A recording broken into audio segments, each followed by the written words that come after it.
All right, Chelsea fans, welcome back to another episode of the London is Blue podcast. As always, host Brandon, joined by none other than Matt Law himself, the Matt Law Pod special. Been busy, sir, haven't you? And it's not even July. No, it's kind of ruining my summer a little bit. I've got to admit, I teed myself up for a quiet summer this year. I think you know that I'm not going on the Chelsea tour. I was really planning a summer of relaxation between the World Cup and the Euros next summer. And every day feels a bit, today is not so much actually, but every day for a while has felt a little bit like transfer deadline day. I am shocked that you are not coming to welcome with open arms your new favorite Chelsea manager, Matt, over here stateside, Pochettino. Well, I think I would have been tempted to reverse my plans had he not been doing any press in England beforehand, but I think he's going to do a little bit of media in England beforehand. So I will get to see him as Chelsea head coach beforehand, I think. And I do remember that last summer, especially when we were in Vegas and, we were mountain time and all of that. Your guys' ability to cover things was so difficult because of the massive time change between, London and here. I do remember that being a big just hurdle and challenge for you and Naz. Yeah, it's really difficult. It's really difficult. I mean, I think this time that might be a bit easier just because I think most people are going to be working for Chelsea on US time while they're out there. Last time it was all a bit muddled because there was a lot of people. Obviously, there wasn't any sporting directors and there were people doing things through different time zones. And yeah, it got quite complicated coverage-wise, particularly with transfers from Europe because things were happening while we were all asleep. Mm-hmm. So yeah, that the challenge of the tours, that is a big challenge of the tours. I think this tour will be quite grueling as well from what I hear. I think it's lots of flights in and out of Philadelphia, back and forth. So I don't think it will be easy on the guys covering it. I'm sure they'll do a brilliant job. Well, we'll do our best right now as we have a lot going on, as you alluded to a little bit earlier, Matt. It has been a busy week. You had actually just tweeted this out, I think, like within the last. Nope, this one is older. Anyways, Chelsea agreed the Kovacic deal that's announced. Kovacic even posting in Manchester City. N'Golo Kante has gone. Kalidou Koulibaly has gone. We've got technically Bakayoko's gone, but he was a part of the release list. And then I feel like who else? Oh, essentially Havertz is any day now at this point, isn't he? Yeah, Havertz is just the announcement. That's done. His one foot is out the door. We're just waiting for the actual announcement from Arsenal. So yeah, that's done. I think you can basically put him on the list of already outs. Ruben Loftus-Cheek has travelled to Milan for a medical. Fee agreed there. Hakim Ziyech, I think, is very, very close now to completing his move to Saudi. Same with Edouard Mendy. Wouldn't be surprised at all if they're done by the end of the week and announced by the end of the week along with Havertz. So, yeah, by the end of the week and by this sort of June 30 soft deadline that we've kept hearing about, they're going to have got a lot of players out already. Yeah, I mean, there's that. I think we've all seen it by now, right? That photo of the Champions League final and like everyone's grayed out except for the handful of remaining players. Unfortunately, a lot of people are graying Mason out at this point, trying to get ahead of it. That might be an agenda thing for them, depending on who the fan is. But there's just been so much movement. I've personally been impressed at the swiftness. They were very opportunistic with the Saudi Pro League opportunities. They found deals to be had very quickly that were mutually beneficial. The dollar amount of wages that are being pulled off the books, the overcrowding in certain areas of the pitch are being pulled off the books as well to give Pochettino a much clearer runway as he runs in the season. I don't know if you know who is kind of pulling the strings on the outgoings right now, Matt, but I'm genuinely impressed at how it seems quickly and efficiently this going. It turns out we can juggle deals, huh? Look, I'm impressed too, and I think they deserve some credit. I would say I think they got a bit lucky with Saudi. I don't think 6 months ago anyone saw this coming with Saudi. I think maybe there was thought that Saudi, after Ronaldo, might go for a couple of sort of big names to offer them a retirement home. But But I don't think people at Chelsea kind of foresaw this, particularly months ago. I think it's come along and been quite lucky. But you're right, they've been opportunistic. Todd Boehly went over there and immediately sort of struck a bit of a deal to take as many players out there as they could physically shove their way. And it's bailed them out, because when you look at the players who are going to Saudi, with their wages, with the fact that Chelsea wanted transfer fees, and with the fact that Chelsea wanted deals done quickly, there's no way without Saudi they'd have managed to do this. You know, you're not going to find European clubs who could have done the numbers on a Koulibaly, particularly with his wages and his age and everything else. So they've got a bit lucky, but they've taken advantage of the situation really well. And I am impressed. I'm impressed that someone like Kai Havertz, look, I think I tweeted this the other day. I think you know on the show that in Chelsea colours, I've never now for about the past 18 months been the biggest fan of Kai, because I just don't see it happening for him at Chelsea with the way they want to play him. I actually think he could be quite good for Arsenal, but I think it's a win-win deal. I don't think there's a loser in that deal. And I'm just impressed with the fact that they were decisive to sell someone like Kai and get in a big fee and not about it and not worry about it and actually just get it done and not try to stretch it through. A little bit out of necessity, of course, but yeah, I think I've been pleasantly surprised by how they've managed to sell players, because I thought it was going to be a real summer of struggle for them on that front. And actually, you're going to find that as it ticks down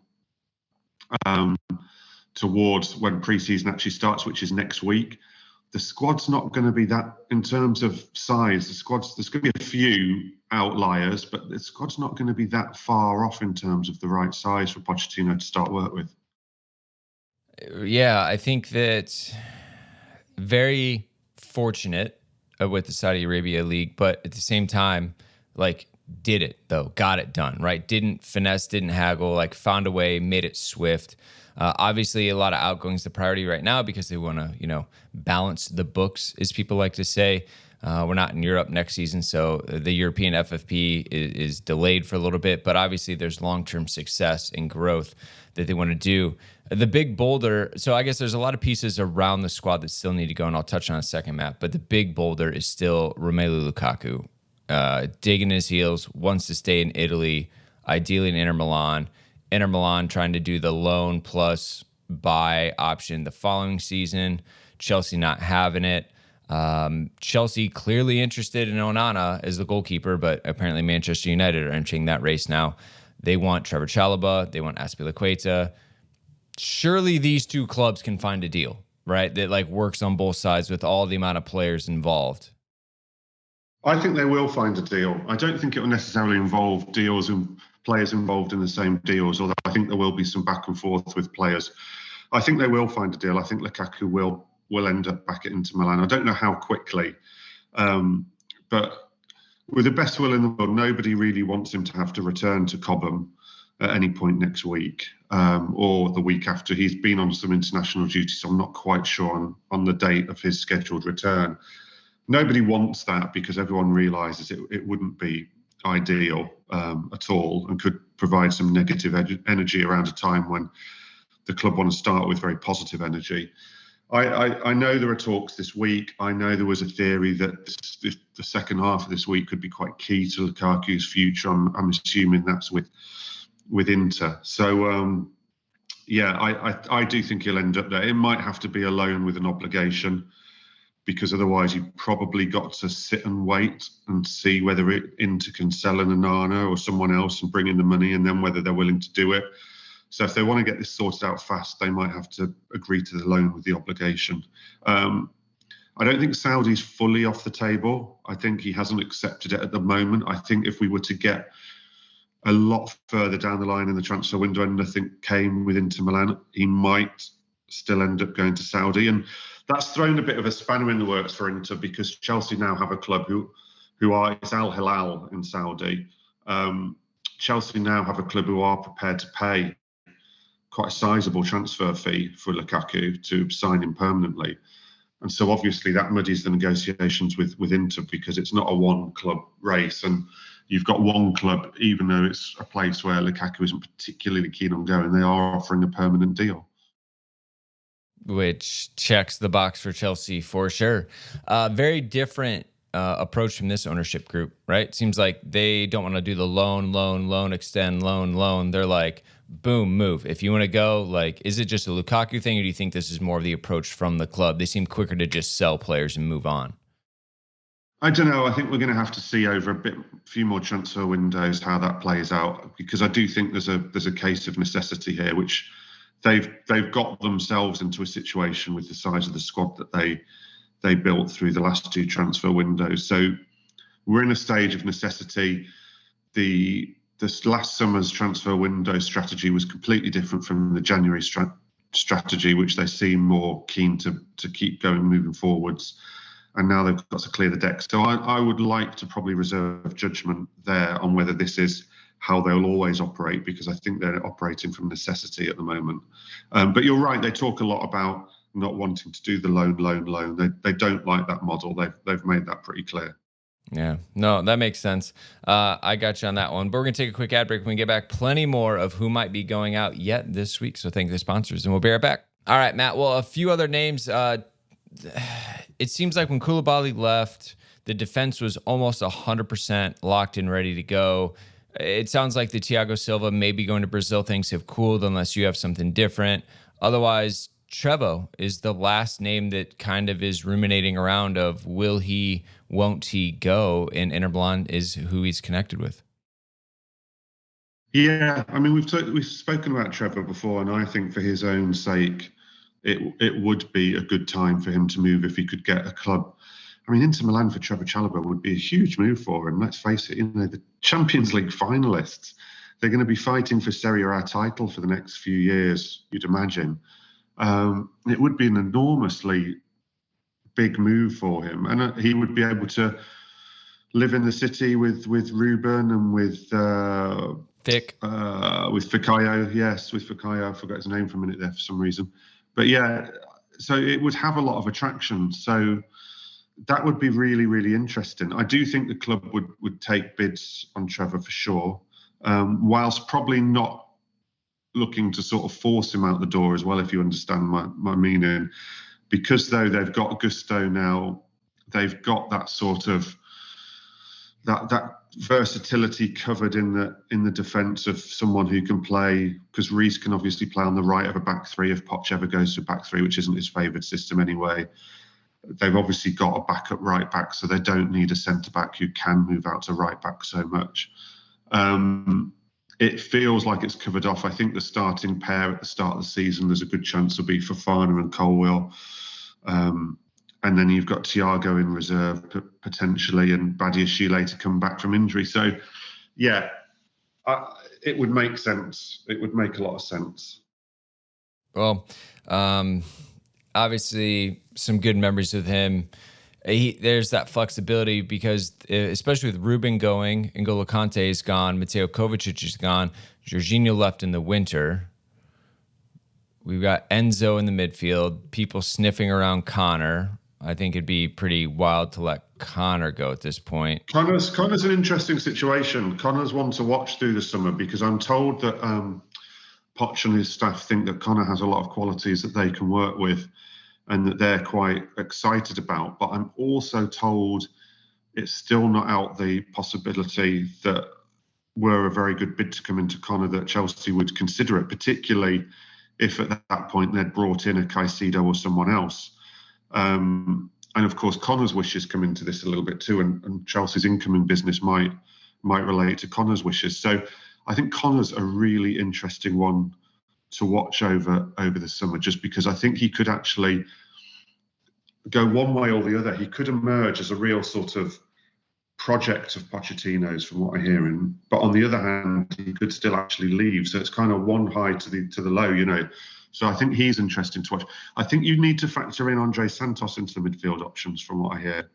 I think there's a real excitement. We've spoken about the fact there's a real excitement around him, and I think he'll be round the first team squad, and I think he'll be challenging for first team starting place. I think that's how highly they see him, and that's where they see his place in the squad this season. So I think he has to actually be named within the sort of the possibilities in that midfield.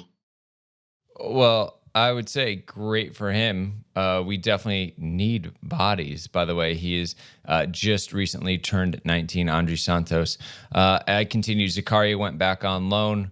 So Mason Mount, we'll get to him in a second, up in limbo. That really leaves you with Enzo, Connor, which it might be on the shopping block, and Chukwuemeka is like your center mids. And we know Carnes is much more of an attacking player, not box to box or sitting.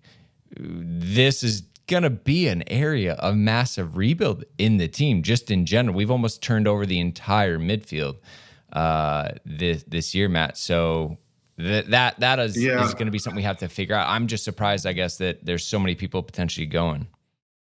The midfield turnover has been something that a lot of people who watch Chelsea for a long time have been calling for a long time. The midfield for quite a few years now, even through little periods of success, just hasn't looked quite right. There's always been obviously a lot of talk about Declan Rice. We know that Tuchel wanted Rice. I know that actually Graham Potter would have liked Rice.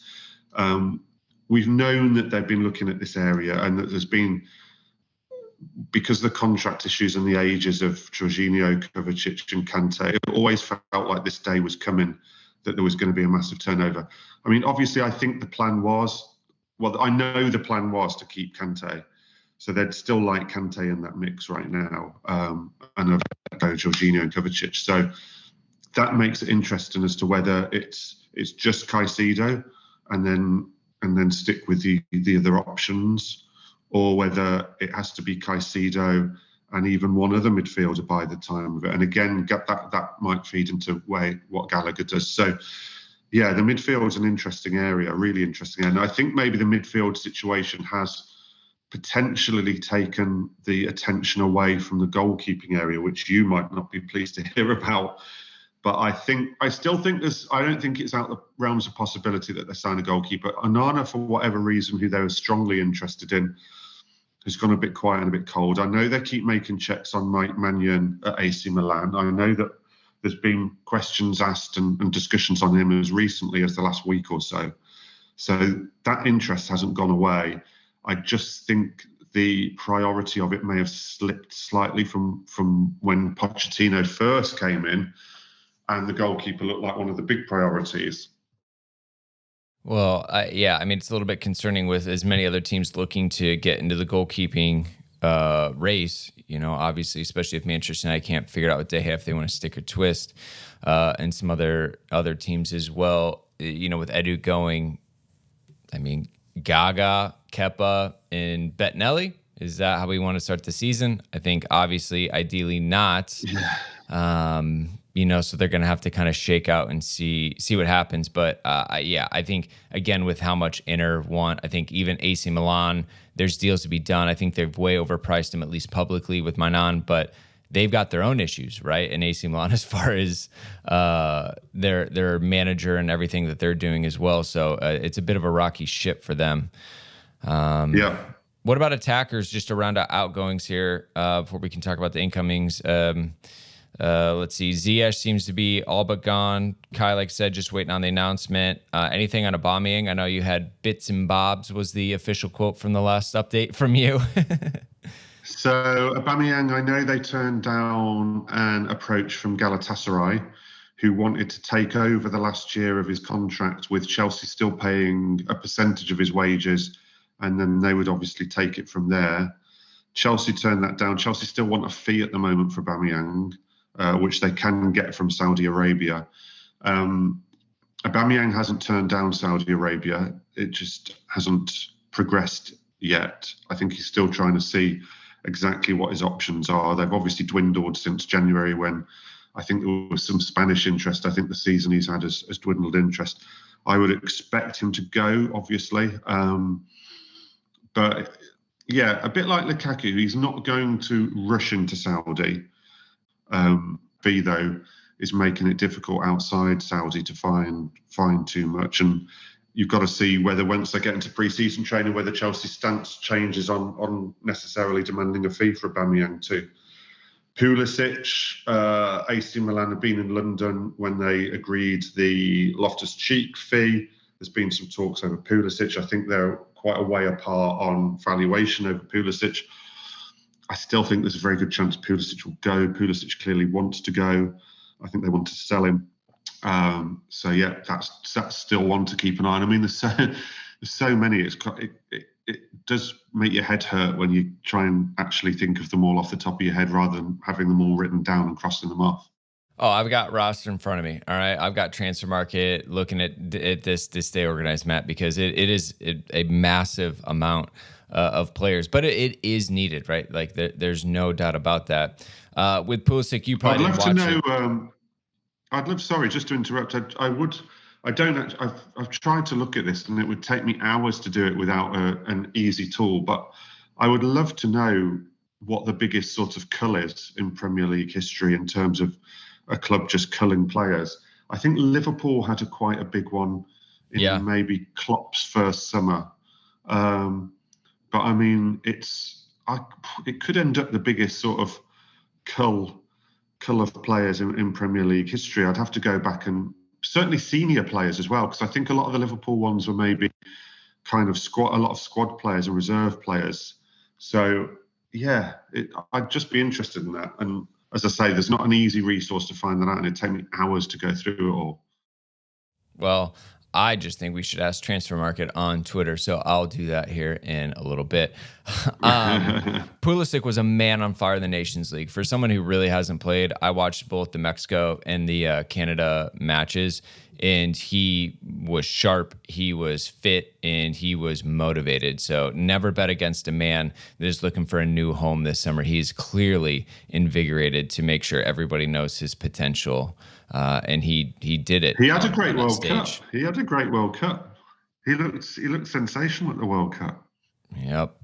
Yep. So again, that's probably mutually beneficial at this point. I would say, as you look at kind of the amortization of the deals, Chelsea are in a good spot to offload these players, where they're still actually making some profit on these players. Not every single one, but like the deals are really falling well into their favor when you kind of like look at what the book value was estimated to be left on these players, which is, again, really impressive. We're talking many millions of wages off of the books. It's really going to clear up, I think, a lot of flexibility for the team. But as we just mentioned, there's some 15, 18 players that are either gone, returned, the loan's not extended, or still potentially going to be leaving, which means, Matt, there's a lot of room for people to come in. So we're going to talk about that here in a second when we get back from our break. Thank you to the sponsors. All right. Can we sign Mason Mount? I want to count him as an incoming. I want to re-sign Mason. United back with another bid. And you said something that scared me, if I'm just going to be honest with you, that apparently Chelsea are looking to decrease the fee they want for Mason. I don't think I said that. I don't think I said that. So what? I'll talk you through what's happened. They have decreased their valuation once already. So after the first bid of 40 million that went in a week or so ago now, Chelsea countered it, rejected it immediately and countered it, saying they valued him at 70 million plus, which had been the briefing kind of leading up to United's bid, that was the valuation if anyone came in for Mason. The second bid came in, which was 40 plus 5 to make it 45, I think, or maybe 45 plus 5 to make it 50. And again, Chelsea immediately rejected it and stuck to their valuation. Now, the third bid on Friday, which I reported, which was 50 million plus 5 million add-ons, Chelsea didn't actually immediately reject that. It took them a lot longer. And when they did come back and reject it, it came back with a 65 million valuation. And they actually proposed a structure of 57 plus 8, and also suggested a face-to-face meeting to try and get it sorted, rather than have United just keep bidding and to try and get around a table. Now, United didn't respond to that immediately, but I've just put out a story today that United are going to have more talks with Chelsea this week. I don't know if it's face-to-face in the same room. It will either be face-to-face or it'll be over video call. And that United are still saying they won't go above 55 million, but they might be prepared to negotiate around the structure of a 55 million, and that they won't go near Chelsea 65 million. So they're still quite a bit apart. But they're going to talk this week. Chelsea have already come down once, and United are now talking about potentially being able to negotiate the structure of their third bid. I just get the feeling that this is going to get done eventually somewhere. I mean, Mason would be due in on Tuesday, I think, because he's had no international football. And I think there is a want from United's end to try and get something done so that he doesn't have to go in. And from Chelsea's end, in terms of the talks, I think they just need to be on a sure footing of the situation in case he does have to go in, so that everybody knows exactly where they stand if he does have to go in. So it's still complicated, but it feels like there's been a little bit of wiggle room from Friday onwards in both camps. So I'm not saying Chelsea are necessarily willing to drop their valuation. They have dropped it once. And when you drop it once and say, we'll let's get together and talk about it, it would suggest there's room for further negotiation. But that's me surmising on that point. Yeah, no, I get that point. Lingering is the worst, right? And you had the good tweet just reminding everybody, if Mason's here this season, he's going to give his all, right? And he's not going to. Oh, that's absolutely definite. If for whatever reason this move either stays on hold or actually completely falls down, he's not going to not return. He's not going to request to stay away. He would only stay away if the club told him to stay away. And I don't know whether that is a possibility. I hope not. But he would only stay away if the club told him to. If the club and Maurizio named him in a travelling party for pre-season tour, he would go. There's going to be no funny business from his end. That's absolutely for sure. Which is in line with him as a human and his character. Like, no surprise there. Yeah, exactly. I mean, to be honest, I put that story out, and I've got to be honest, it's almost a non-story because I was writing exactly what I would expect the situation to be. But because of the way social media works and everything else, sometimes you just have to underline these points a little bit when there's some nonsense flying around. Yeah, well, obviously, it's good to be grounded on that.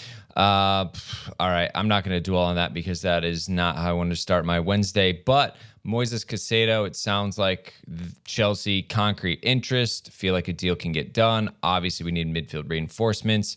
Premier League proven, young, extremely dynamic, kind of fits that profile from the January transfer window. But he's probably not going to be cheap either, Matt. No, he's not going to be cheap. I mean, Brighton, if you speak to people at Brighton, they will tell you with the Declan Rice deal as a pointer that they value him over 100 million. Now, nobody expects the actual fee for whichever club end up buying Moises Caicedo to get that, but it just shows where their starting point on negotiations are, which means it takes a while because you've got to come down a fair way to get to a point where someone's going to actually get a proper bid in. So it might not be easy. I think it's easy from the player's side. I don't think personal terms will be a problem at all. There's a suggestion they're even already agreed. There's a willingness from him to come and play for Chelsea, even though they're not in the Champions League and the season they had. So that's not an issue. The issue is getting a deal done with Brighton. And I don't think, even though Brighton have given the lad his word they will sell him, I don't think Brighton are still going to make it easy. There's no clause there. And they've seen the Declan Rice deal and how much that has gone to. So that will embolden them. I do kind of slightly just have in my back of my mind and the whole Caicedo thing is, are we going to find at some point that Chelsea face some real competition for him? It feels weird that Chelsea would have a clear run at Moises Caicedo, given what a fantastic player he is and what a fantastic season he has, and the fact that so many top teams are in need of midfielders. It just feels a little bit weird that they would have an absolute clear run on him. I just have that niggling fear that someone might. There's a very good relationship between Chelsea and his agents. His agents look after Kendry Páez. His agents look after Nicholas Jackson. They've been doing a lot of negotiating recently. They've done a lot of business together. So that's all good. So it does all point positively for Chelsea at the moment. All right. Well, obviously, an important part of the rebuild. I think he would go do quite well under the high output required under Poch, which is good. You just touched on Nicholas Jackson there. I know Kendry Paez and a couple of these young players coming up, or we'll talk about in a future episode, maybe in a couple of years. At this point, they're so young. Nicholas Jackson, though, any day, right? Waiting for this one to drop. Villarreal striker. Obviously, you touched on him with Nick. We don't kind of need to get into, I don't know. We'll see the details. We did a nice breakdown with CFC Central on kind of what the player is. But from your stance, is this all but confirmed on your end? Yeah, it's all but done. It's all but done. So it would just be a case of an announcement at some point. I know there's theories on whether it's better for them to announce before June 30th or whether it's better to announce after June the 30th. Which year's accounts, you can make a case for both. I don't know if that's a big thing on the announcement or whether they just need a few deals to actually be confirmed to hit the button money-wise. But yeah, it's done and it's there and it's sorted and he's coming in. We'll see how that goes. He is coming in as a number 9, I'm told as well. I mean, he can play a few positions, but I am told whether he's the only number 9 or whether he's necessarily the starting number 9, but he is coming in as a number 9, I think. Yeah, him and Broya, based on his recovery, we'll kind of see how that goes. Sam on CFC Central said he's actually a winger that is now converting into a number 9. So we'll see how that kind of goes. Anyways, here's a fun one that you will really appreciate. Darren Bent via TalkSport said, I think Harry Kane would love a move to Chelsea because of Mauricio Pochettino. Light it on fire, Matt. Give us the gas. Certainly not going to happen this summer. No chance this summer. There's no way that Daniel Levy will allow that to happen. So the only way that becomes a possibility is if Harry Kane gets into the final year of his contract and runs it down and becomes a free agent. If he becomes a free agent, I would expect Chelsea to try. That's as much as I can tell you. I would very much expect them to try. You talk to different people around Harry Kane and you get told different things as to whether he would be prepared to risk his Tottenham legacy to go on a free transfer to Chelsea or not. I've heard arguments both ways, so I wouldn't like to predict that. But I would say confidently that if he becomes a free agent, Chelsea will try. But I don't think that's necessarily Pochettino dependent or linked, actually.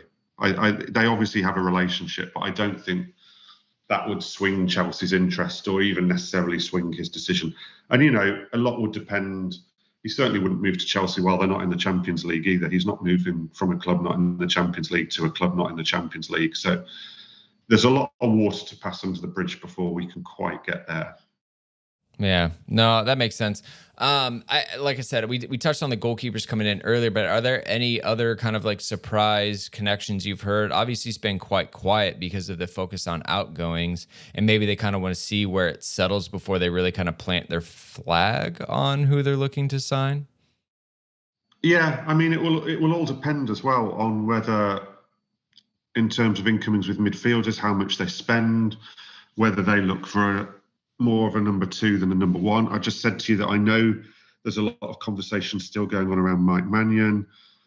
I never fully believe that clubs fully pull out of players they've been really interested in. So I'd be surprised if there's nothing around Andre Onana now, although clearly it's not as hot as it was. But I'm always very wary of clubs supposedly pulling out on players when there's so much transfer window to go. I do find it interesting that David Raya hasn't ended up going to Tottenham because I think everybody thought he was going to go to Tottenham. They'd agreed personal terms with him. Tottenham had. He wanted to move and then they just wouldn't do the fee and they went for Vicario instead, who was a lot cheaper. So David Raya's very much on the market. I haven't heard anything recently, but that could come around. And then, of course, you've got Robert Sanchez, who fell horribly out of favour at Brighton, who I know that Ben Roberts, who is still a Chelsea goalkeeping coach at the moment, is a huge fan of.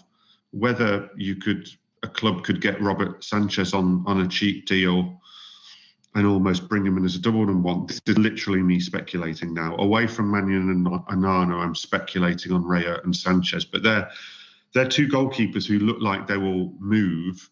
And the clubs who maybe I expected them to move to doesn't feel like it's going to happen for them. So, yeah, might be worth keeping that in backs of mind.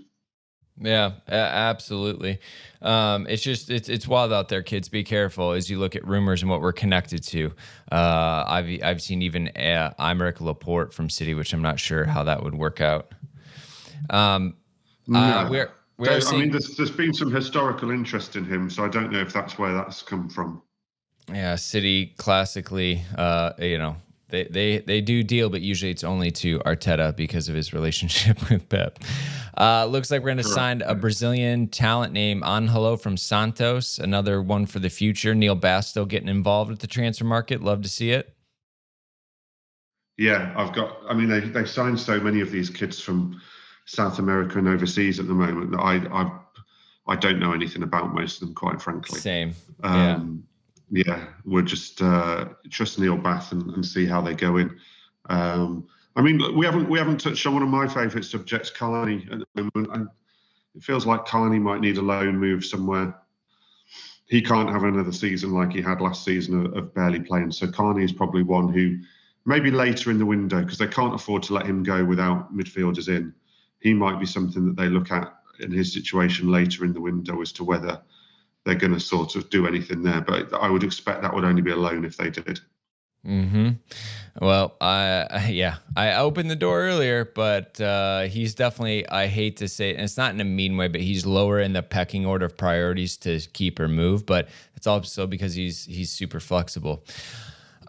Two things kind of club specific. So obviously the Blue Co announcing that they have acquired nearly 100% of Strasbourg in France.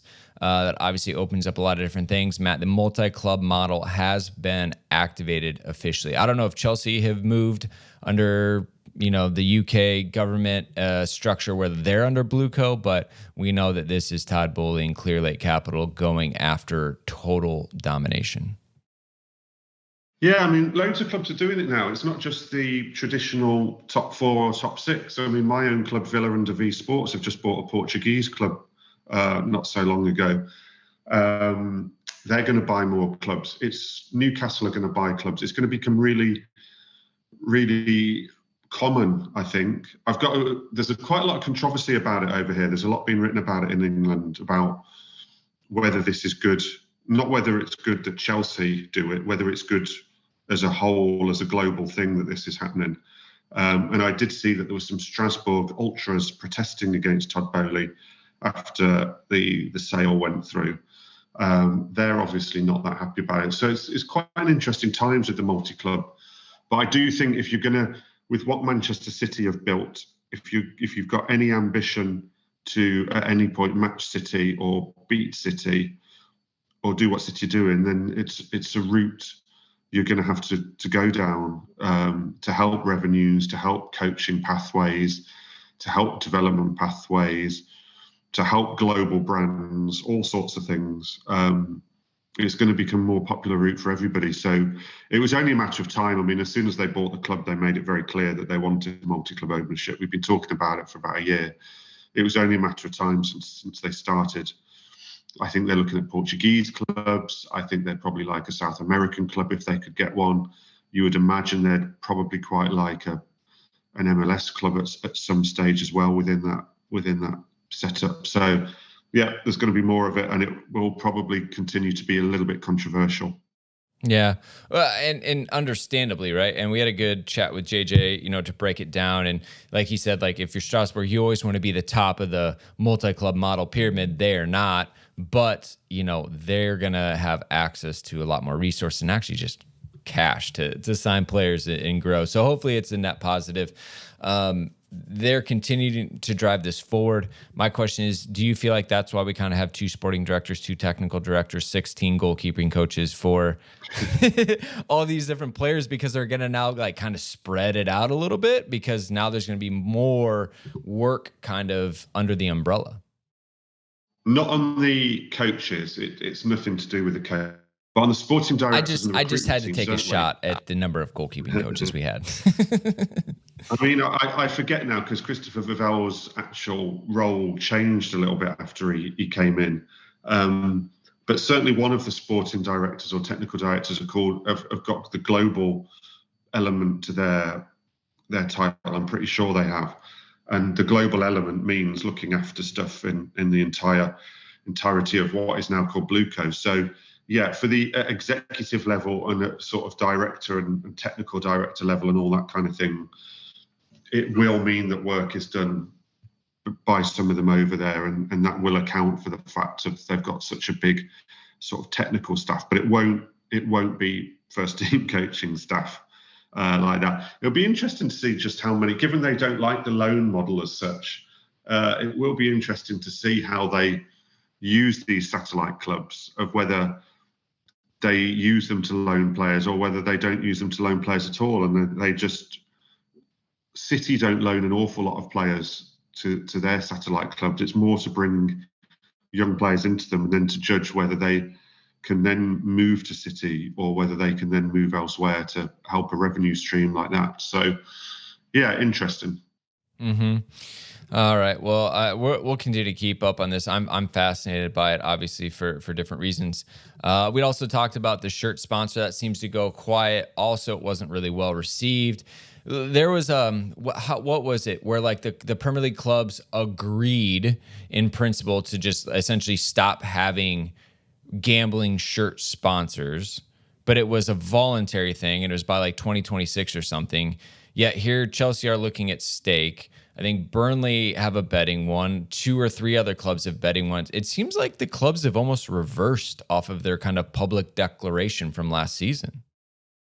Yeah, I don't know whether they've reversed, because the agreement remains in place, and I'm told that everyone remains committed to that agreement. And that so it's just one final run, cash in while you can.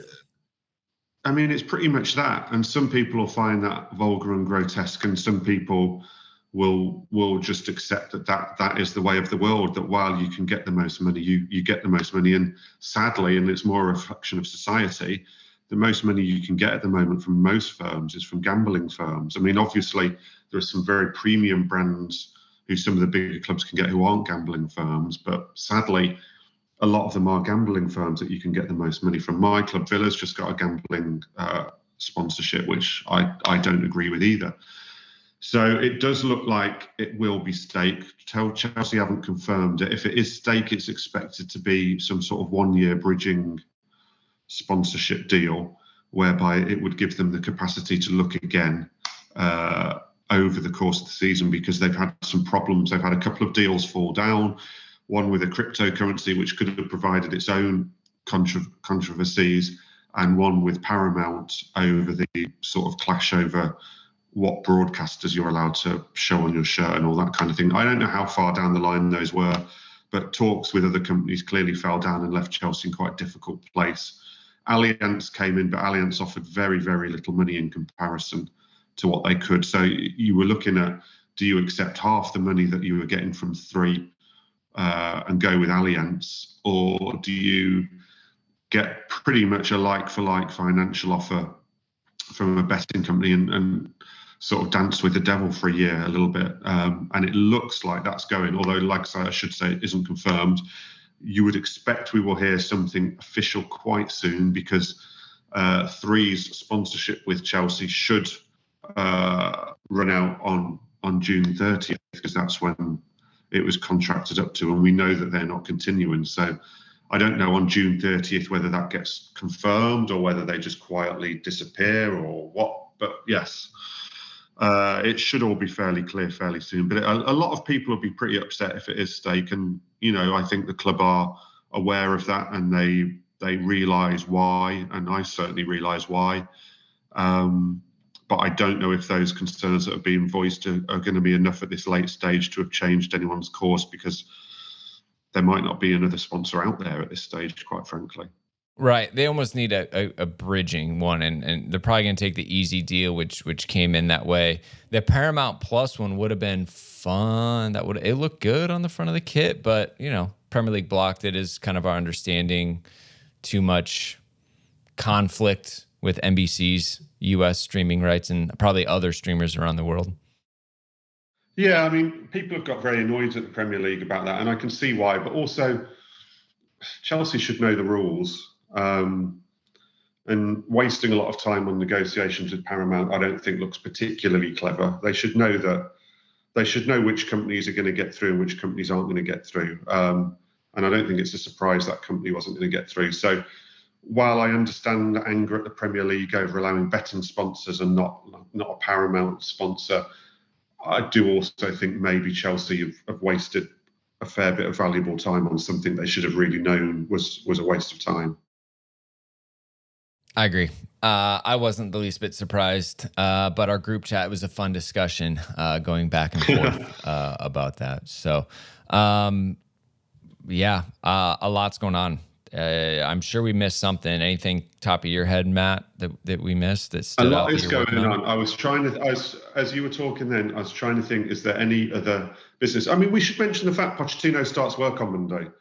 He officially becomes Chelsea head coach on July the 1st. But he actually officially starts his work on Monday. He'll be in at Cobham. The players start coming in from Tuesday. The Pochettino era starts on Monday. We will see some video content from him from the club, I would imagine. You'll see some interviews with him. We might even get to talk to him at some point next week. So it's been, because of the way the appointment dragged and because of the gap in between, it's almost got forgotten about. But, this is the most important thing. I think pre-season, I can't give away too much because I've got something I'm going to write about this soon.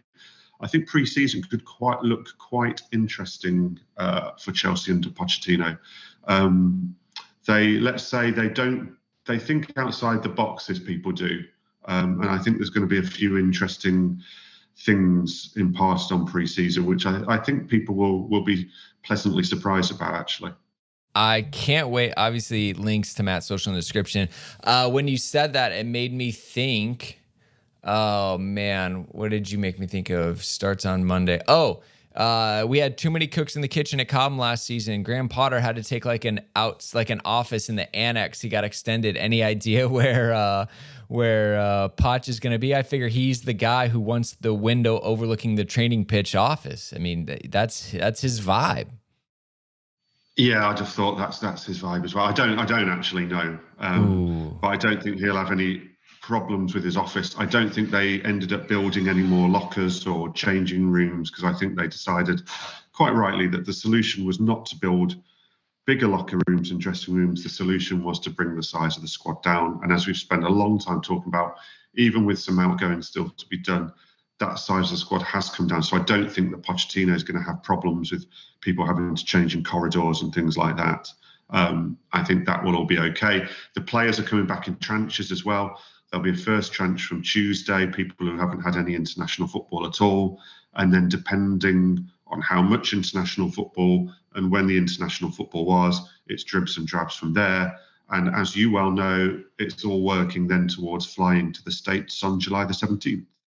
Yeah, well, we will be there along the way to cover it, which we're super excited about. We'll find a way to get you involved. Don't worry, Matt. But that's going to wrap us up. Another Matt Law update in the books. Thank you, sir. Enjoy. Probably a few more outgoings for us to cover, so we'll keep an eye on the socials for you there. Otherwise, it's holiday weekend for us, Matt. Not to make it a sensitive subject at the end of the podcast. It's holiday weekend there. Fantastic. Yeah. It's not holiday weekend here, sadly, but okay. Yes, enjoy. We've got. Do you guys like the cricket? We've got the Ashes going on. We're all watching cricket. No, it doesn't really make much of a ripple here stateside. Obviously, there's plenty of expats and things like that are interested in it, but not really. Yeah, well, I'm hoping Chelsea don't keep me so busy that I can watch a little bit of cricket, if not all of it. Oh, enjoy it. I hear the weather is quite nice this time of year, so get out there and enjoy the sun, Matt. But anyways, we'll be back. More content yet this week, as always, Chelsea fans. So until next time, you know what to do. Keep the blue flag flying high.